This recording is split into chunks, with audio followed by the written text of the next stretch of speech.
Hello and welcome to Smart Money Simplified with Brent Mekosh. Brent, what's going on? What is going on? Well, as you know, and by the time this actually gets published, we're probably going to be about a month and a half past my trip. But I've talked a little bit recently about my trip to Japan. Mhm. And, one of the things that really struck me when I was over there is when you're sort of surrounded by your own civilization and culture, you start to get a sense that maybe the rest of the world might be going on a slightly different track. And as I've had some time to sort of just think about this trip, one of the things that struck me most about my time over in Japan was everybody seemed pretty normal. Everybody seemed, everything worked. The trains came in on time. The streets were clean. I didn't see any homeless people. The people were Mhm. very polite. The society wasn't crude. I could go on and on. But it really put into relief to me that Western culture specifically is gotten, to put it bluntly, kind of crude. Yeah. In conversations that I have with people throughout the day. And I'm inherently an optimistic person in the sense that, if you don't believe that human beings are going to continue to be creative and do great things and build new processes and services and everything, then what's the point? You got to have some optimism for the future. However, when I grew up, I would read a lot of Arnold Toynbee, who was a very famous British historian that talked about the rise and fall of civilizations. And there's definitely some things in the air right now that could lead you to believe that, maybe Western civilization has hit its zenith. Maybe there's some other competing forces out there, or perhaps we're at a big sort of bump in the road and hopefully we get ourselves right. But I've got a really fantastic guest today. I think this is going to be interesting. I've got a man named Daniel Hood. He's from the UK. So from Toynbee's, I guess, motherland, if you will. And he is a guy that studies the rise and fall of civilizations and civilizational cycles. I've followed him for quite some time out there in social media. I find what he has to put out there fascinating because, Daniel, I don't think you pull any punches at all. It's pretty apparent to me you always say exactly what you think. And I think this is going to be a really fascinating conversation. So Daniel, at first, I guess just introduce yourself and how you got involved in this study of civilizational cycles in history to the listeners. Right. So yeah, thanks for having me, guys, and look forward to having a great conversation with you. Wow, where to begin? So it's true. I mean, I'm an Englishman born and bred. I was born in my hometown of Manchester, which, as you guys know, the birthplace of the Industrial Revolution, right? So we were kind of the spawning ground for the mighty Industrial Revolution, and I, went to school, went to college, and actually, before I went off to university, I did my degree, which is in finance and history. I joined the armed forces, so that was really my first introduction to the world of geopolitics and the application of history, the studying of history, to make sense of world affairs. And yeah, so I served as a young officer in a very famous regiment, the Parachute Regiment, which was first formed by Winston Churchill during the Second World War, and that was before, during, and after 9/11. So that was kind of the first warning shot across the bow of civilization, right? Thereafter, I then joined, worked in finance, finished my qualifications there, worked in the city as an investment advisor, and that was before, during, and after the 2008 global financial crisis. So that was the second warning shot across the bow of civilization. Because of my military background, finance background, I then got an opportunity to work in the Middle East. I actually lived and worked in Israel for about several years.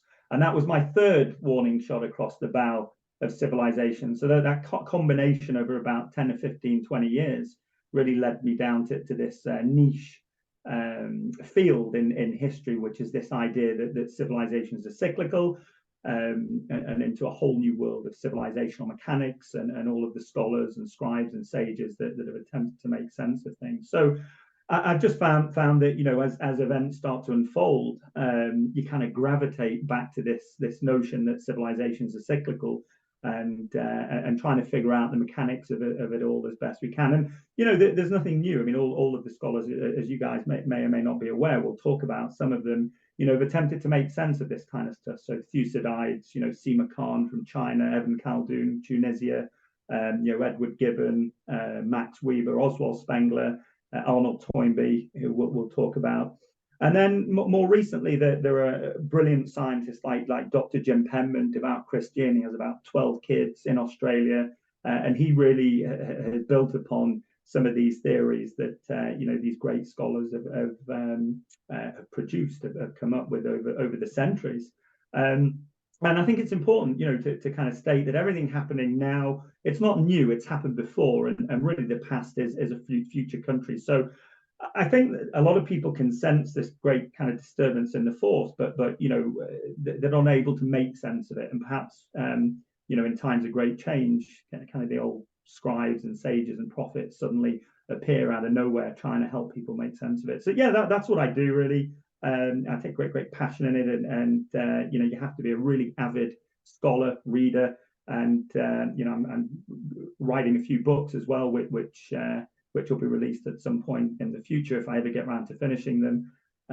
But yeah, I think we're living in monumental times of change, and I think things are accelerating, and there are a few parallels which we can perhaps point to, mega parallels. And so that kind of 9/11, 2008, obviously the whole Middle East saga, and here we are. Yeah, I want to talk a little bit about each of those 3 points that you bring up, because I was in New York City on 9/11. It was about four blocks away or so from the towers. Like everyone that worked in the financial district, you knew a lot of people that passed away and died. But the one thing, when I look back and I look at my kids, for example, they'll never know the United States that I knew pre 9/11. And one of the things that Toynbee says is that you begin to see civilizations unravel when leadership responds poorly to a crisis.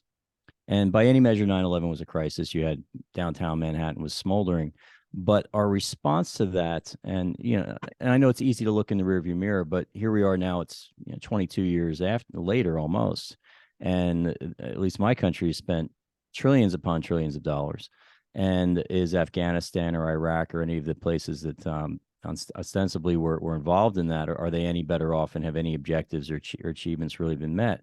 And I think that's I think you could make a strong argument that the response, both from a military standpoint, from because every civilization has a certain amount of weight that they can throw around. It's not infinite. Resources are not infinite, and if you're going to throw your weight around, you have to do it in a real measured way. And I think in the wake of 9/11, I looked around even at that period of time and said, well, wait a second here. They were Saudi hijackers for the most part, but we're going in Iraq. I could sort of understand. You could back up the Afghanistan thing. But what also shocked me in the wake of that, even in New York City, where I was at the epicenter of it, it still shocked me how much the American people were willing to put up with and believe what they were told, and not necessarily, question the narrative, or very willingly give up some of their own freedoms. Very willing to put a lot of the security apparatus in place without even questioning it. So again, that's for me, that was a big one in terms of our response. You were obviously over in the UK at that point. What was your immediate thought when 9/11 had occurred? Sure. I was a serving officer in the military. I was actually going through training, and I think we all remember where we were. I think I was just looking at the TV screens in utter astonishment. And obviously you're in the armed forces. There's always an element of excitement, and it was shortly after we knew that we'd be sent. Obviously whatever you guys do across the Atlantic, we're always right there side by side. And I agree with you. I think there was a lot of anger, disbelief, and I think there was a case, a case to be had. Obviously the Taliban and Al Qaeda had set up shop and made itself comfortable, and obviously Afghanistan was being used as a base, a network of terror. And so I think there was a case to be had that something needed to be done. But then of course it all went off the rails, right? And it all went off the rails. In hindsight, was it worth it? In hindsight, yeah. Somebody said to me, all we did, and it was, we before we went into Afghanistan, the Taliban ruled partially. After we went in and left, now they rule completely. So, right, but there's also the wider geostrategic dimension. Obviously, the situation with China, one belt, one road. Maybe there was an element of that, trying to kind of disrupt that relationship over there unfolding. And but yeah, I agree with you. I think that the parallel that I often refer to is Rome. I think there is a really strong argument case to be had that Britain was a former empire, and we're way down the decline kind of ladder, and maybe there's a case that maybe America is just starting this kind of transition or this cycle. And the question is, is America kind of transitioning from republic to empire? Is the US already an empire? And if you look at the history of the rise and fall of the Roman Empire, the Western Roman Empire, what came after that? We saw a more religious world, right? Christianity become the dominant cultural technology, and of course Britain entered into a protracted dark age for 600 years, right? So I see these same parallels. I think it was Mark Twain that said, used to say that history doesn't repeat, but there's a rhythm to it, right? And I see this kind of same rhythm unfolding. So as a civilization cycles analyst, I'm trying to understand, first of all, the rules that decide whether civilizations rise and fall. What is a civilization? The highest classification of societal structure. And why do they rise? Why do they fall? What is it that's happening? And I keep coming back to the same answers. We're the common denominator, right? So it's us that we need to look at, not just look back in history, but start to look internally and trying to figure out physiologically what's happening with us, these kind of generational phase changes taking place. So yeah, I see the enormous changes happening. I think these forces are so huge that first of all, it's very difficult for a lot of people to kind of understand these cyclical aspects. I think that if you're a linear thinker, it's very difficult to think laterally, right, or holistically. And so you don't always see these connections that are unfolding. So I think you need to be a good multidisciplinarian. You need to read a lot, a heck of a lot, and you need to be able to synthesize past, present, future. If you can do all of this stuff, then you get a really good insight into what's going on. And that just, that kind of resonates with a lot of what I write, really. I kind of, again, I think the big mega story, overarching theme is this idea that maybe America resembles the kind of late stage Rome, and what exactly that means. And I think we can kind of see that playing out. So yeah, I think 9/11 was kind of this enormous warning shot. You'll remember that Ben, I think it was Ben, who was it? Was it Ben Bernanke? No, Alan Greenspan lowered interest rates, right? Which free money, everybody partied, had a great time, and that built up these excesses. And then of course we had the 2008 global financial crisis. So there's kind of these, everything is connected. It's just that most people don't really see these connections. They just look at individual events and treat them on their own merits, when it should be part of an overarching kind of narrative or story. So yeah, that's what I do. I spend much of my time, I have a day job, but I spend much of my time trying to make sense of all of these changes, past, present, future, and it's inescapable. I work with various historians and scholars and scientists now around the world, and our theories are becoming more powerful, and certainly more scientific, in the sense that physicists believe that the laws of physics apply to distant galaxies as they do here on Earth, right? But there's no way to test that. Okay, they just make these assumptions, and I think the same can be said for civilizations. Rome had a distinct civilization cycle. Greece, before it had a distinct civilization cycle. Persia, the Babylonian Empire, the Egyptian civilization, so on and so forth. And we can chronologically, we can go back 4,000 years and look at these kind of these arcs or cycles and try to understand them, right? Why was it that people in late stage Rome behaved, thought, felt, and acted so differently to those who were living in the Roman Republic, right? So if you'd have brought those Romans in the Republic and put them, transferred them into the future, into the Colosseum, they would have been horrified at seeing such things. But what was it? What changed, right? And what was it about the emperors? We have brilliant emperors, kind of on the front nine, and then on the back nine, that we had absolutely abysmal emperors, and then the whole thing came crashing down. What was the difference between the Byzantine Empire, right, the Eastern Roman Empire, versus the Western Roman Empire, etc. So all of these really interesting questions that have exercised the minds of scholars for thousands of years, and all of this stuff has been questioned. I think that with such change happening today, and we can all see it now, I think it's incredible that you and I, and we can have these kind of conversations in real time, right? And information can travel at light speed. So unlike Rome, I think our transition, collapse, change, however you want to define it, will be way faster than anything that happened during Roman civilization. So that's what we spend our time trying to do, detect these signals from noise. And of course, it affects everything. You know, it affects finance, it affects business, politics. We can see that these great changes happening everywhere. Well, let's start on a real basic level. First of all, how would you define a civilization, and what does a normal civilizational cycle look like? Right.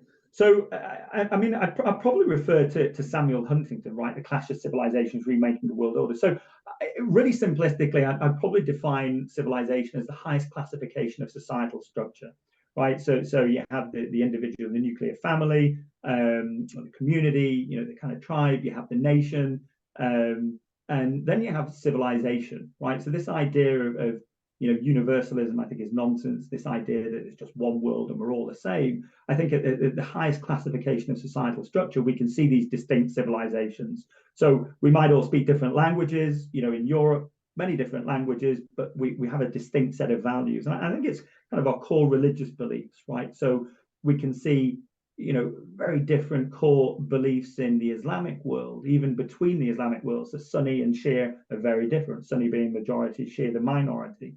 You know, Orthodox civilizations, so Russia, kind of center of the universe, Sinic civilization, Japan, they are a distinct, as a distinct civilization in their own right. They just do things very differently.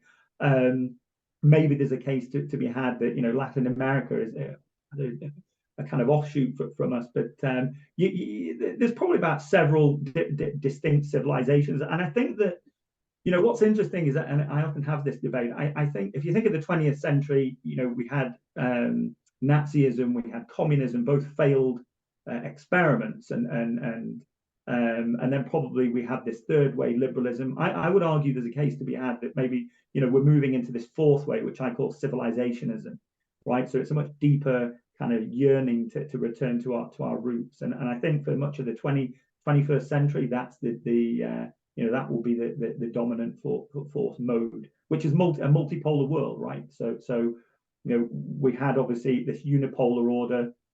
Prior to that, we had the bipolar between the US and the USSR. But I would argue that we're cycling back into something much deeper. And then I'd probably say that the average civilization cycle, within that, you have lemming cycles, you have the recession cycle. So cycles within these bigger cycles, I'd probably say anywhere between 250, 300 plus years, right? Where, you know, we're spanning quite a few different generations. And really these cycles are driven by enormous phase changes in generational temperament. So we have a very precise definition of temperament. Or I should say that the rise and fall of civilizations are driven by temperament. Right. Talk more about that, because you post quite a bit about some of these temperamental issues, and to me, I think that's fascinating, just in terms of how society behaves and how they conduct themselves. And I've noticed, even in my 50 years now being alive, there's been a massive change about what is acceptable in society, just in terms of basic behavior. So talk about some of those temperamental changes that you see through the rise of a civilization and also its zenith and a fall.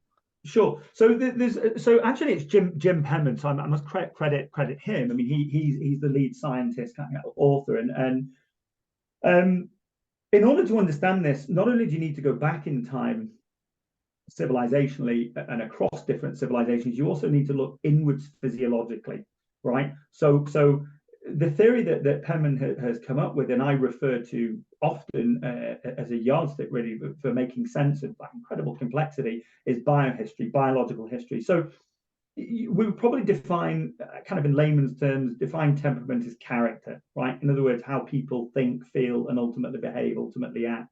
And temperament can be defined as the psychological and emotional foundations of personality, which underpins our behavior. So our virtues, vices, morals, ethics, even how we structure the economy, choose our government, is shaped by temperament.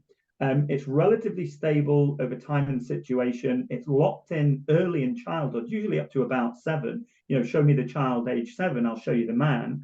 And it really shapes us in our culture and our identity right down to our DNA. So that's how important the temperament is. In fact, the lens within which the rise and fall of civilizations best makes sense is a revolutionary field in biology called epigenetics. Okay, so epigenetics simply means or is Latin for above the genome. So it's like this. So the best way I can describe it is, you know, think of a piano. The keys are our genes; they're fixed, right? They're not going to change. But what can change is how those keys are played, and dependent upon how those keys are played, could mean the difference between, you know, a Beethoven if you're into classical music, or, you know, two cats screeching in your backyard, and everything in between. And that applies to individuals, and we can scale that up to entire civilizations over time, but spanning generations. So temperament is really, really important. And I think what happens is, you know, our environment, child rearing strategies, our cultural values, cultural technologies, whether you're, you know, an atheist, whether you're a Christian, whether you're Jewish, whether you're Buddhist, whether you're, you know, a Muslim, etc., really define and or activate or define how we behave, think, feel, and act, right? So I think what happens is that you know, we all start off as a culture. Culture then develops into civilization, and some civilizations then take it even further into empire, right? And you know, we can see and we can point to different empires. So the Ottoman Empire had a you know, rose, zenith, fell. British Empire, you know, huge, enormous. Transition to the US. I think the US became kind of a reluctant empire after World War II, and now that's going into reverse. So these cycles are driven by changes in individual temperament, right? There is a difference between people living in rural communities versus these kind of inner cities. So I think environment plays a huge, huge part.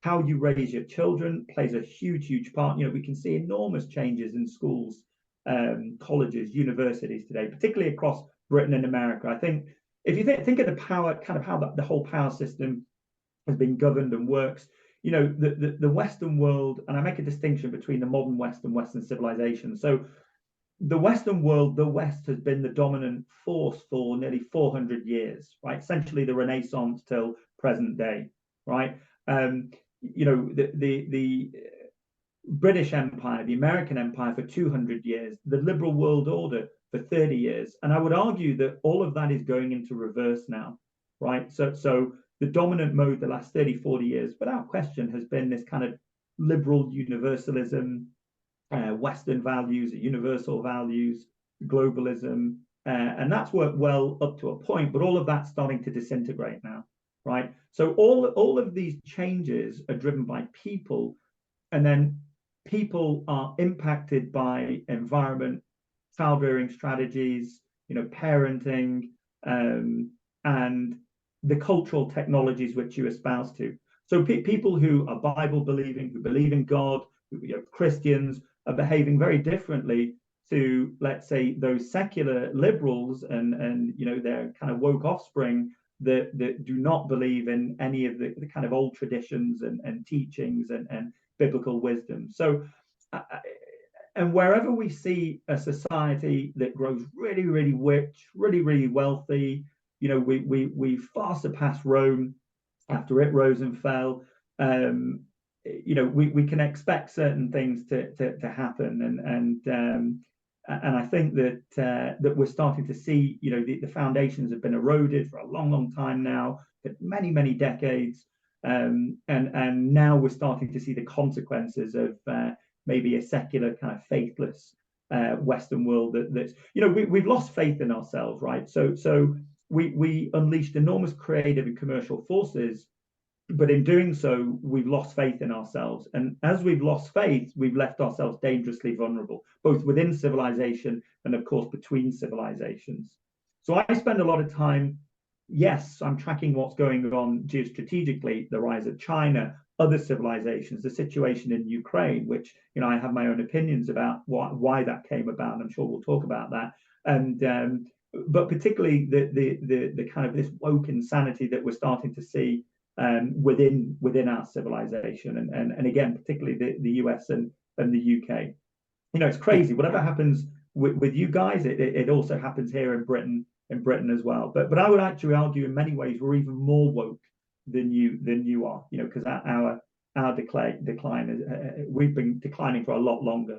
So well, I think that one of the things that if you look back at civilizational cycles, normally there's some kind of a struggle, there's some kind of a challenge that people need to unify and overcome. Whether it was in the case of the United States, you're essentially taming a vast continent, and you, obviously with some people that were here before Westerners were, that's for sure. But there was a struggle, and there was an outlet for that aggressive energy.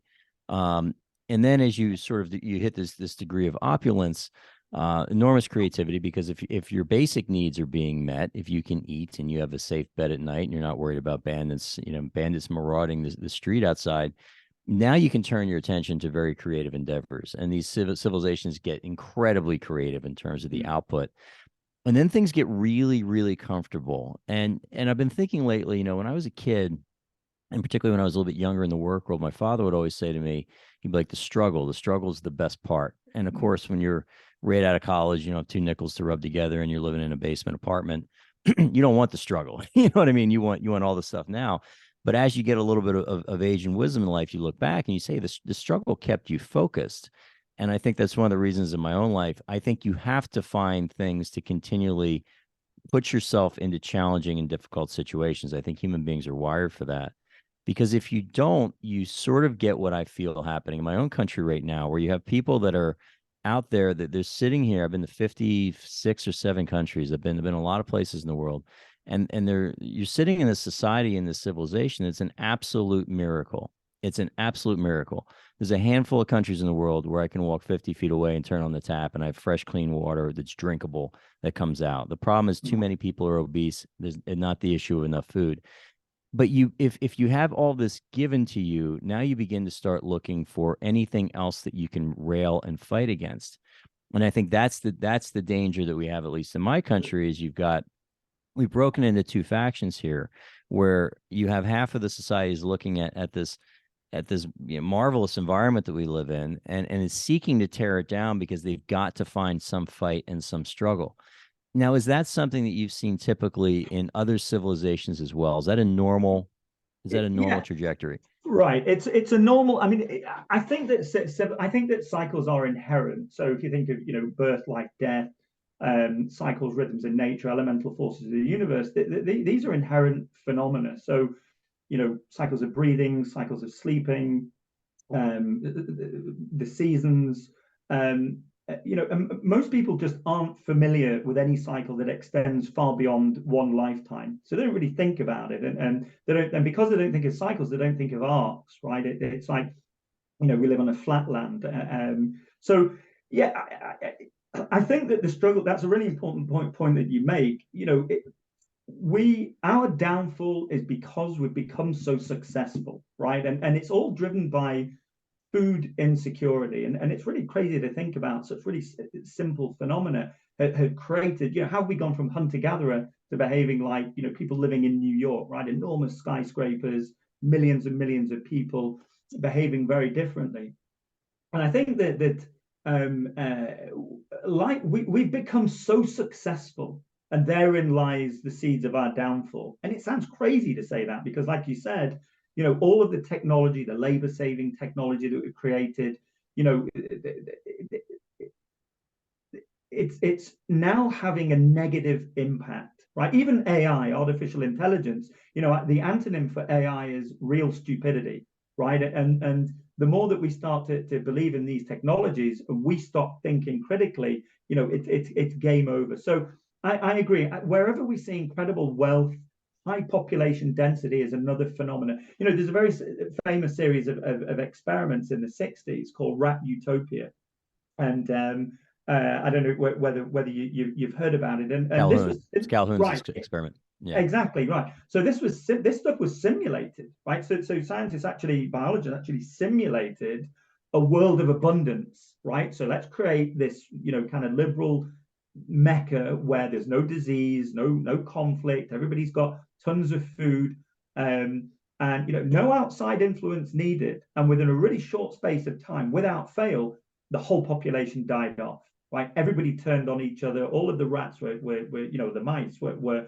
first of all, they were breeding like crazy. And then we started to see really, really strange, or scientists started to see really strange phenomena occurring, and of course those who didn't like the findings dismissed it, and obviously those who were perhaps a bit wiser maybe understood that there's something, you know, that you basically simulated the cycle of civilization. So I think that these forces are so great, it's literally impossible to either stop the civilization cycle. You know, think of Rome, okay? You know, the cycle that Rome went through was so great that not even Christianity couldn't even slow down, let alone stop the fall of Rome, right? So if you look at it like this, you know, if you're saying, well, what is this phenomenon of Christianity? Okay, what is it? This derivative of Judaism. It came from the Middle East, from some place called Israel, the farthest flungs of empire, and it was basically this incredible cultural technology, kind of gift from God. And you know, it's incredible to think that something so ethereal could help to rebuild civilization. But that's exactly what it did. So you had Constantine, you had the Edict of Milan. You know, obviously the persecution, you know, the Romans were pagans. And if you'd have said to the Romans, listen, you guys have been around for 1,000 years, but shortly after it's all gone, it's going to end. It would have been, we've only been in our ascendancy for 400 years. The Romans have been around for 1,000 years. And then all of a sudden, all of that was gone, right? Armies were rampaging back and forth. There was disease. I mean, the Dark Ages was, I mean, it was hell. You know, imagine taking a Roman citizen, or this is how I often explain it. We're now in the future in, you know, medieval Europe. Okay, you take a peasant from any of the villages, so on and so forth. You then take him back or her back in time to at the height of the Roman Empire, where, you know, there was 1 million people living in Rome with aqueducts, with you know, incredible technology and infrastructure, and you know, concrete structures and marble structures. They would have died from a heart attack thinking they've been transported into the future, where we put them back 1,000 years. So, you know, Elon Musk has warned about this, that we can go backwards, we can regress, we can move back to our more primeval selves, right? Our temperamental set point as a species is very low. We want to be hunter-gatherer. You know, if you think of the evolution of life, single cells, multi-cells, ocean to land, differentiation from plants to animals, mammals' consciousness, we can go into reverse. And that's where cultural technologies like Christianity, you know, and other religions push back at our basic natures and desires unleashed. And I think what's happened is liberalism has encouraged us to just completely dispense with responsibility and rules that help to build and maintain civilization. So everything, it's like a dam that's burst. The dam has burst, you know, the Hoover Dam has burst, and all of that water, you know, we're now experiencing this enormous tsunami and tidal wave of insanity, right? And detachment from reality. And so that's why I'd argue we're starting to see really, really crazy things where, you know, the kind of intellectual refugees are thinking, looking left and right, thinking, you know, what on earth is going on? So what do you think, you know, and when you mentioned Rome real quick, and that is actually, the fall of Rome actually gives me some hope for the future, in the sense that, you know, when was Rome sacked? 420 something ish, yeah, it was like 4 so yeah, I mean, the process, Rome's fall. But Byzantium lasts until 1250 or right, whenever the Ottomans came in. You know, I make a distinction between the Eastern Roman Empire, but yeah, Byzantium, you know, and the Western Roman Empire. But you know, Rome was sacked around 476 BC by the Visigoths. But Rome's decline, but you know, Rome, for example, bugged out of Britain. I mean, but Rome was in. I mean, the Roman Empire was in Britain for 300 odd years, right? yeah. You know, and then around the kind of start of the 5th century, Rome said, hey guys, I mean, imagine Rome had been in Britain for 400 years. I mean, I'm in Lincolnshire now, you know, on the Humber River, not far where the Vikings sailed up, right, and York and so on and so forth. And, you know, they just said one day, listen, guys, we've got some problems back at home. We're leaving you to it. Goodbye. And Britain and people were like, okay, well, what do we do? Then the Angles poured in, the Vikings poured in, the Saxons poured in. Right, so it's incredible. The vacuum's going to get filled. Yeah, well, sure. Yeah, exactly. It's no different, you know. And what was incredible is Britain entered in a protracted dark age for nearly 600 years, to the fall of Rome, to the Battle of Hastings, right? But I agree with you. There is always hope, even in these cycles. You know, I think it's important. There's a distinction between hope, faith, and optimism, right? I think optimism. I agree with Oswald Spengler, where he argued that optimism is a form of cowardice.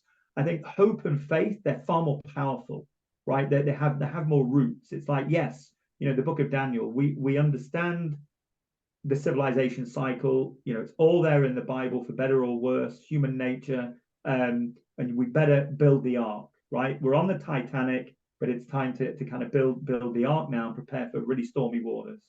So I have a question for you. Now you're over obviously in the United Kingdom, and this is obviously a very politically charged topic. But Right. what is the feeling over in the UK right now about what's happening over in Ukraine, and how do you see this playing out? So right, so it's a great question. So I think, first of all, it's really strange. I think of all of the countries who are really pushing this kind of Russia bad narrative, it's Britain, right? So we're even more war hungry than perhaps Germany, France, and I would argue that this is. Think of it like this: what we're seeing is a kind of wokey liberal empire up against orthodox civilization, right? So there's a real divergence on the temperament spectrum. Think of, if you think of the global temperament spectrum, you've probably got the most left-wing wokey government in the White House in history, right? And Britain is right there on that spectrum. There's no question about that. And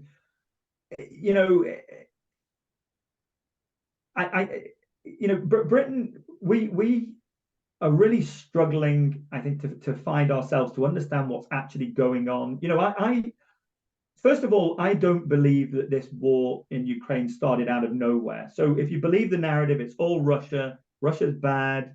They suddenly invaded Ukraine out of nowhere. They're big, bad, mean monsters, the Russian bear, etc., etc.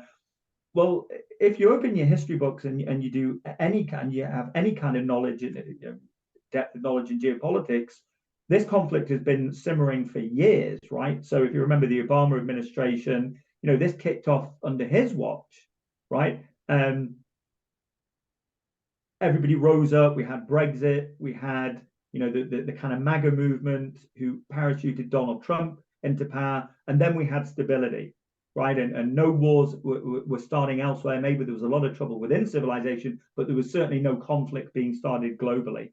And then as soon as he was removed by the deep state or whatever, however you want to, whatever you think happened there, it was obvious to me that conflict would start again. And I bet on Ukraine. In fact, I actually tweeted out that Ukraine is gone. That was my tweet, and then I deleted it. Why was your focus on Ukraine? It was just an instinctive, again, based on civilizational mechanics, my understanding of how civilizations are cycling. Our civilization is cycling presently.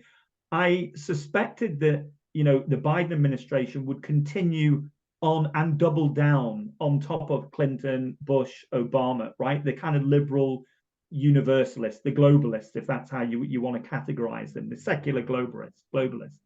And I knew that they would, that famous movie, A Bridge Too Far, right, with Sean Connery and kind of Arnhem.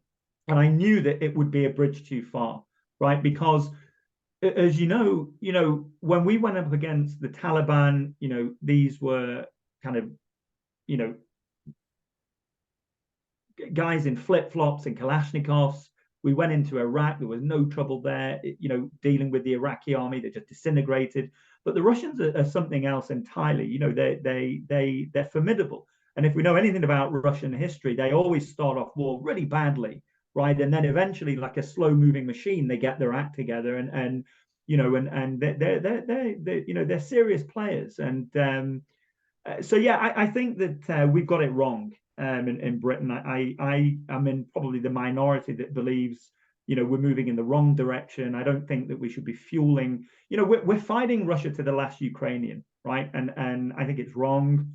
We're not making a difference. I think strategically we're weakening ourselves, and I think that China's loving this. Right, we're thinking if we weaken Russia, it's great. We can deal with China, but China's thinking this is great. The Americans, the British, the Anglo-Saxon dominated world, they're weakening themselves. Right, they have no strategic manufacturing depth. They can't build enough bombs. They can't build enough bullets. we're proving, the world is seeing that NATO technology and equipment can be defeated. And things just seem to be escalating. So, we're now talking about F-16s. I'm hearing news reports that, we're going to start training Ukrainian pilots in Romania.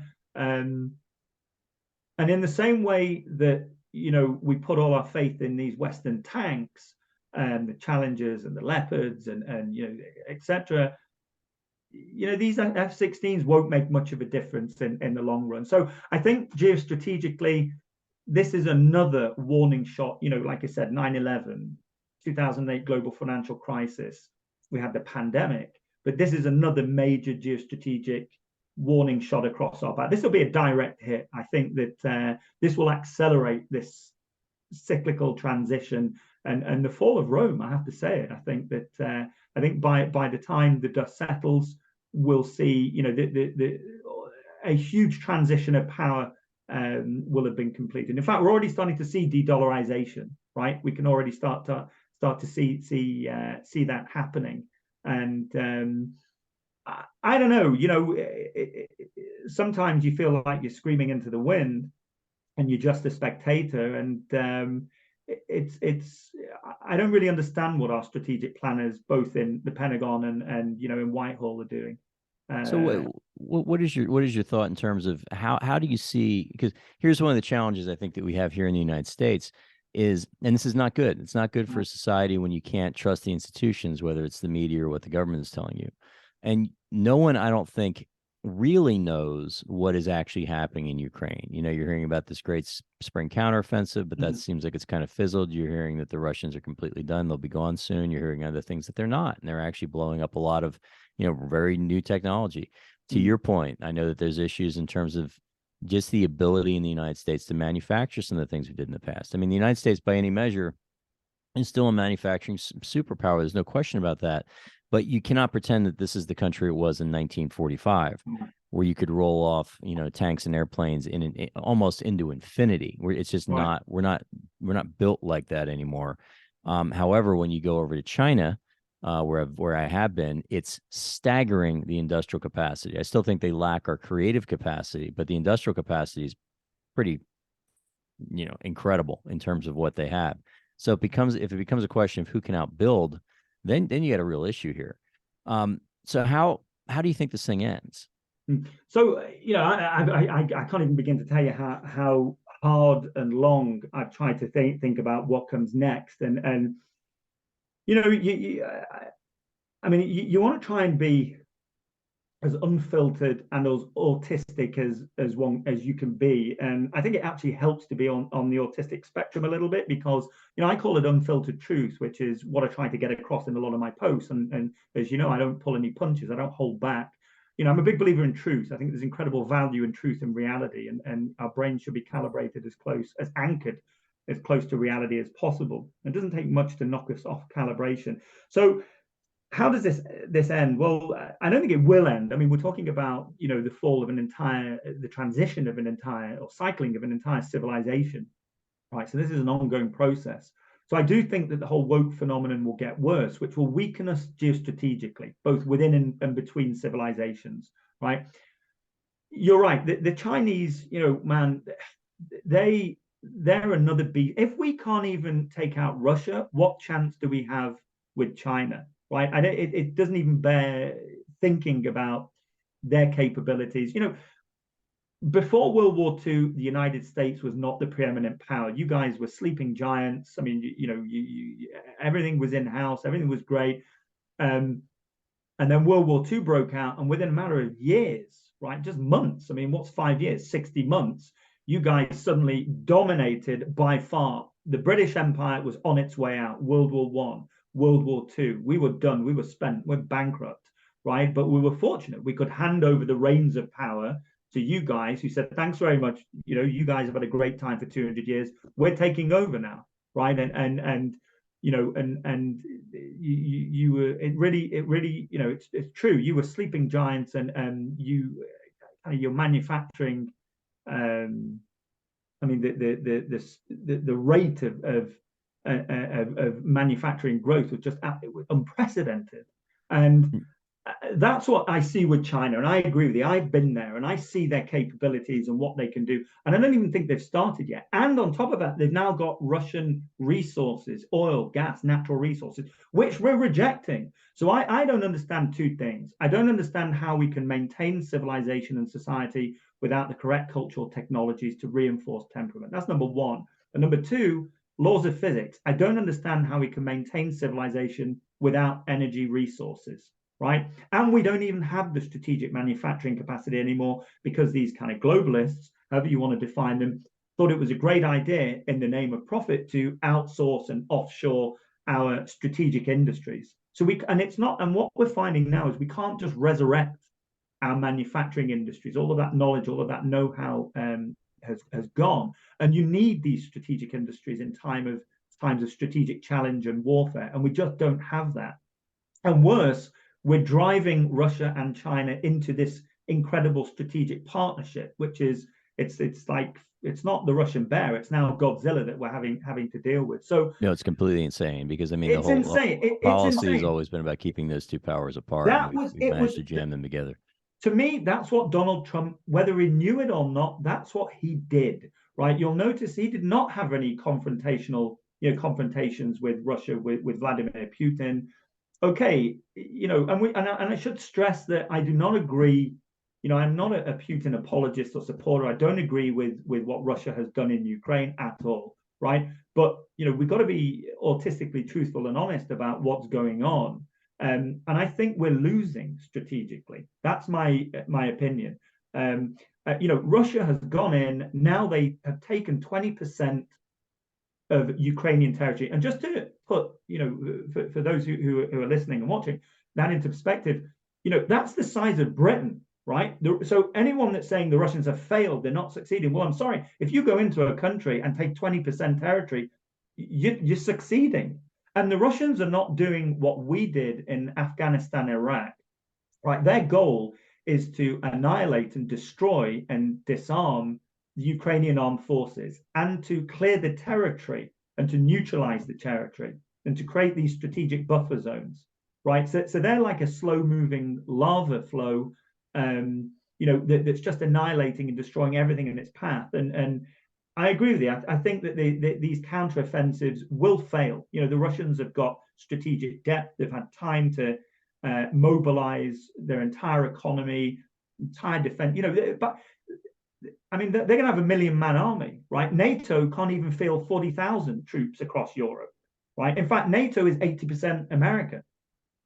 That is, whenever I hear NATO, I just think America. So. And that's before we even get to China and Taiwan and the whole geostrategic situation and military aspect, the economic aspect, the One Belt, One Road strategy. So I don't, even if it's true that Biden and these liberals are trying to defend the liberal world order, I don't understand how I don't get it. I think Republicans would do a better job defending the liberal world order than many liberals. Right. So, I think that, like I said, and then armed with this kind of civilizational cyclical knowledge, we can predict where things are going to be at different stages of the cycle, and everything is ticking off. Well, Daniel, if you're up for it, what I'd like to do is, unfortunately, we got a hard stop coming, but what I would like to do is this: is in our conversation here today, we talked a little bit about what civilizations look like, how they cycle, what some of the temperamental changes. And then we're getting into now some of the nitty gritty in terms of where it goes from here. And obviously we touched on Russia and Ukraine from there. But if you're open for it, I would love to have you back and we can focus for part 2 and we can focus on really 100% in terms of what this looks like. Because ironically enough, I think that some of there's seasons for everything. And I think that some of the excesses that you have in terms of the United States and how we've thrown power around the world are going to be remedied. And I'm not sure that's necessarily the worst thing for people here in the United States in the longer term. So I will use the term optimist. I would say hopeful, faithful, with definitely some optimism in terms of the future, in terms of which way things go. But I'd love to engage you more about maybe what the next 10 to 15 to 20 to 50 years look like if you'd be up for that conversation? Absolutely. Yeah, that'd be great. All right. Let's definitely make that happen. And I appreciate you taking some time out of your afternoon. I look forward to continuing the conversation. Great. Thanks for having me. Thanks, Brent. Guys, this has been fantastic. I'm so excited for part 2 because I'm just sitting here going, man, you're just really getting into it now. So, I'm looking forward to it. Daniel, thank you so much for being a great guest. Brent, of course, thank you for facilitating this podcast and bringing it to all of us. And our last thank you, of course, goes to the listening audience. Thank you so much for tuning in and listening to the Smart Money Simplified podcast with Brent Mekosh. If you have not subscribed to the podcast yet, please click the subscribe now button below. This way, when Brent comes out with a new podcast, it'll show up directly on your listening device. And we humbly ask that you share this podcast, rate it, and leave a review, as this actually does help others find the show. Again, thank you so much for listening today. For everyone at MP Advisors, this is Eric Johnson reminding you to live your best day every day. And we'll see you next time.